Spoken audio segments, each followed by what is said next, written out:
Huh? This is one of the bills that got the press over here. It is? I think so. This bill mandates the display of the 10 Commandments in every classroom in public, elementary, secondary, and post-education schools in the state of Louisiana.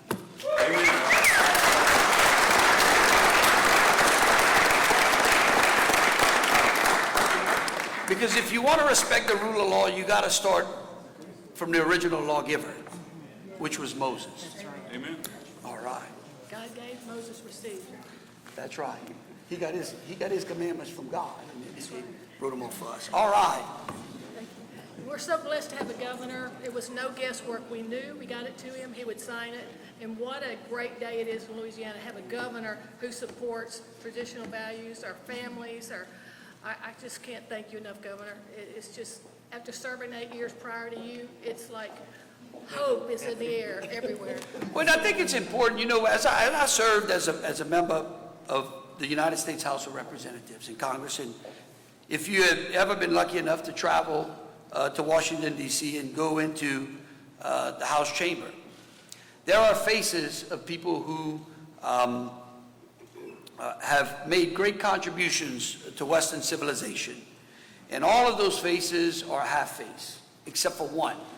There is one face under which you see the full face of the person, and that person, and that person's face sits dead center above where the speaker sits. Y'all want to guess who that is? Moses. So there you go. Thank you.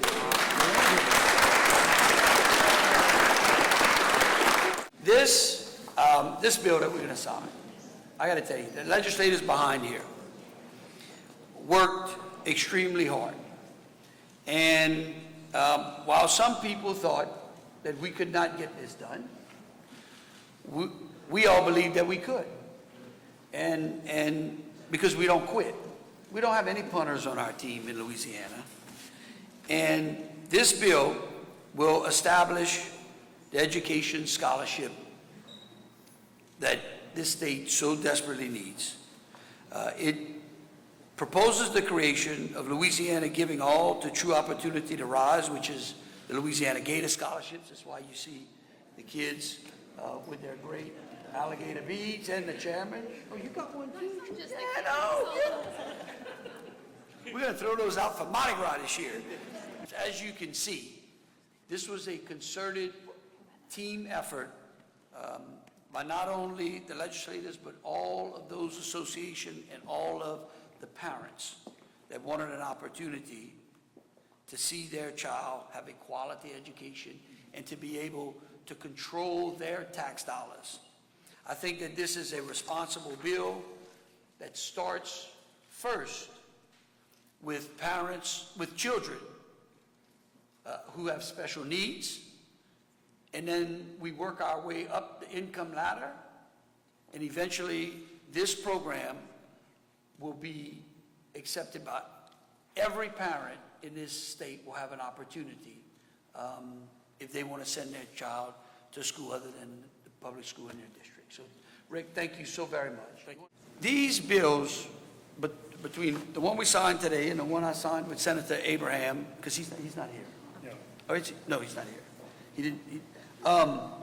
Authorizes Louisiana public school boards to employ or accept volunteer certified chaplains to provide support services. We got some chaplains here. Father DeBlanc. Would you want to? There we go. We can put chaplains in school. You realize we need a law to do that? That's terrible. Okay. Which prohibits any requirement for individuals to receive COVID-19 vaccines as a condition of initial enrollment and continued attendance into public and non-public schools. You know, we saw a lot of anxiety amongst parents during the last pandemic. And I am proud of this legislature because they have responded to the request of parents consistently to make sure that we don't have that type of anxiety while we're in the middle of a pandemic, and Kathy's bill puts us in that position. Thank you for just taking what I needed to say. And this bill is another response to the issues we had during the pandemic, which prohibits teachers and school employees and administrators from discriminating against students based upon their vaccination status. That's right. That's right. Because the school's not a place for any discrimination. Right, Padre?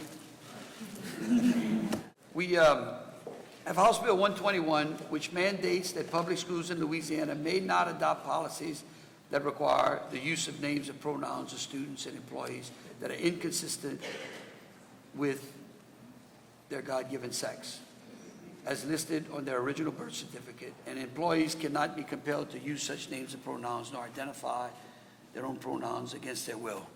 So I think the bishop would appreciate this as well. God gives us, our mark, and we get to keep it all the way until we hopefully make it to heaven, right? I'll see you after for confession, so I can get that. He did this. All right. Now, this is a big bill. This is great. This is let kids be kids. No more indoctrination in Louisiana. How you like that? I love it. This bill bans public school personnel from discussing sexual orientation or gender identity with students in grades K through 12, except as aligned with the state standards, and it permits students to seek guidance on these topics outside of class hours with parental consent.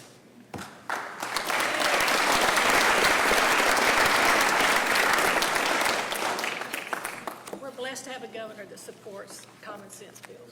Thank you. Well, we blessed to have a legislature. This historic Dream Big package puts focus back where it belongs, and that is on our children. And it allows Louisiana to follow in the footsteps of the states in the South that have done the same and seen unbelievable results. You know, I think about where I am in a Catholic school, and that is where I started. Both Sharon and I started our education as children as well. And I continued to watch throughout both my childhood, through my educational system, and growing up as an adult, how many people, regardless of their economic means, would make sacrifices in order to send their kids to schools just like this. And today we say that, guess what, their tax-paying money is just as good here as it is anywhere else in the state.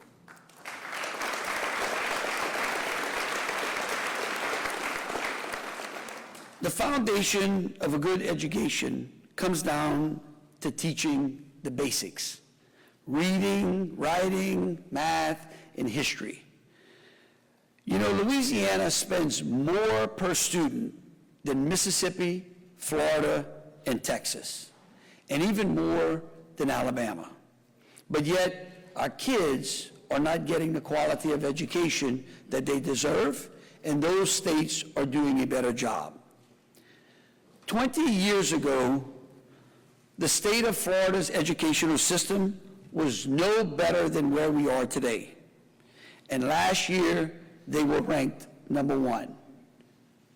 So they need to look out, because today we start our journey towards getting to #1.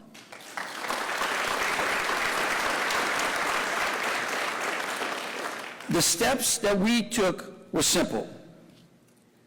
1, give help to children today, children who have fallen behind, with immediate high-dosage tutoring in both literacy and math.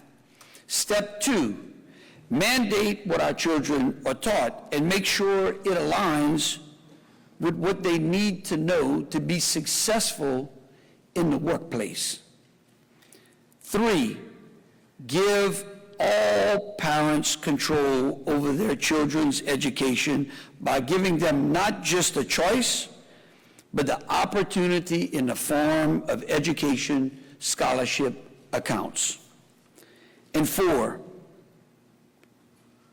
treat our teachers like professionals by rewarding those who take on tougher curriculums or teach in tougher schools, and reward those teachers who perform with excellence. We removed the barriers, like government mandates, that waste teachers' time and take their focus off the classroom. That was a promise I made to the teachers of the state on the campaign trail, and today we sign a bill that lets the teachers teach.